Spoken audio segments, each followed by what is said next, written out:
ሰላም ዶክተር ሙሴ ይባላለሁ።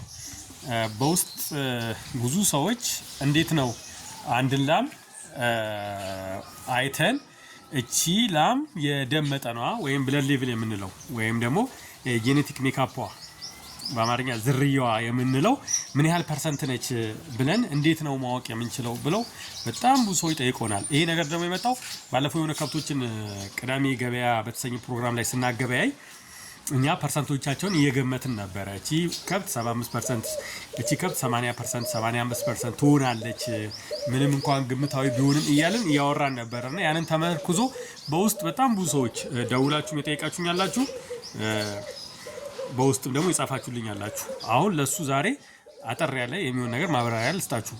አንድን ላም አይተናት በሶስት መንገዶች የብለድ ሌቭሏን ወይም ጄኔቲክ ሜካፕዋን ልንገምት እንችላለን።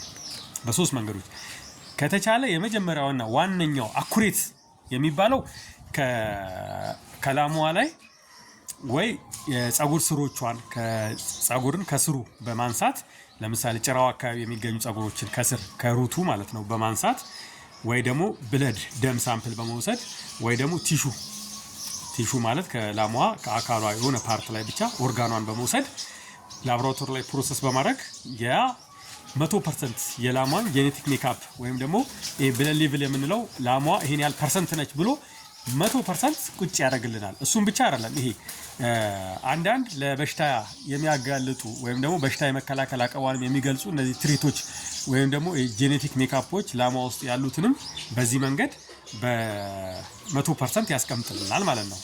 ዝርያዋንም አሁን ያልኳችሁንም 100% ያስቀምጥልናል። ይሄ በላቦራቶሪ ፕሮሰስ የሚደረግ ነው። እኛ ሀገር ባለው ሁኔታ አሁን ትንሽ ይከብዳል። ይሄ ሁለተኛው የሚታወቅበት መንገድ የላሟን ቅድመ አያቷንና እናቷን ሪከርድ በማየት የልጅቷን መናገር ይቻላል። ለምሳሌ የእናቷ ሪከርድ ካለ ወይም የአያቷ ሪከርድ ካለ ለምሳሌ እናትየዋ 80% የነበረች ከሆነች እና አሁን ኤአይ ሲሰጣት 100% ከሰጣት 80 ክሮስ 100 ተብሎ ወደ 90% አካባቢ የልጅቷ እንትን አላት የብለድ ሌቭሏ 90% አካባቢ ነው ተብሎ ይገመታል። አሁን ምንም እንኳን ይሄ አኩሬት ባይሆንም ይጠጋጋል። የተሻለ የሚባለው ሁለተኛው መንገድ ይሄ ነው፣ የቤተሰቧን ታሪክ በማጥናትና ወደ ራሷ በመምጣት ማለት ነው።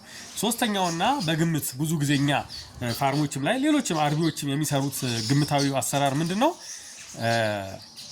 ላሟን ፊዚካሊ ፌኖቲፒካሊ በማየት ምን ማለት ነው? እሱ ለምሳሌ አንድ ባለሙያ 100% የሆነችን ወይም ወደ 90% የሆነችን ብለድ ሌቭል ከብቷን ጠንቅቆ ሚያ ከሆነና አንድ ላም ቀርባለት እቺ ላም ፐርሰንቷ ስንት ነው ሲባል ሚያያቸው ነገሮች አሉ።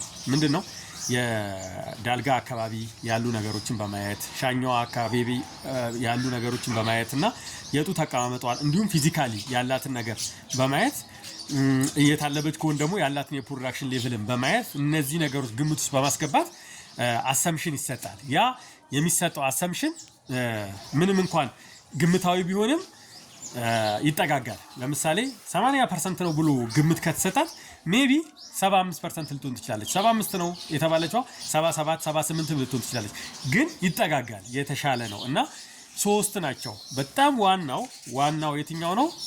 ቅድም ያልኳችሁ ነው። በላቦራቶሪ ብለድን ደምን ማለት ነው ወይም ቲሹን ወይም ደግሞ ፀጉሯን በመውሰድ ፕሮሰስ ተደርጎ ያለውን የጄኔቲክ ሜካፕ በመዘርዘር የዚች ላም ይሄን ያህል ፐርሰንት ነው ያላት ይባላል። ይሄ ዋናውና አኩሬት የሆነው 100% የሚታወቅበት ነው። ሁለተኛው የሚባለው የአያቷን የቅድመ አያቷን ወይም ደግሞ የእናቷን ሪከርዶችን በማየት እና ወደ ልጅቷ በመምጣት ከኤአይ ጋር ወይም በአርቲፊሻል ኢንሰሚኔሽን ከሚሰጣት ጋር ክሮስ በማድረግ የልጅቷን መገመት ይቻላል። ይሄ በሁለተኛ ደረጃ የተሻለና የተጠጋጋ የሆነ ትክክለኛ ነገርን የሚያረጋግጥ ነው። ሶስተኛው ቅድም እንዳልኳችሁ ላሟን ፊዚካሊ ብቻ በማየት ያሉትን ነገሮችን ግንዛቤ ውስጥ በማስቀመጥ የሚሰጥ ግምት ነው ለማለት ነው።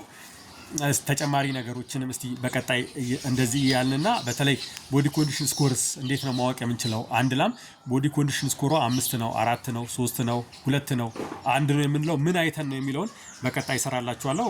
ፎሎ ማድረጋችሁ እንዳትረሱ። ቴንክ ዩ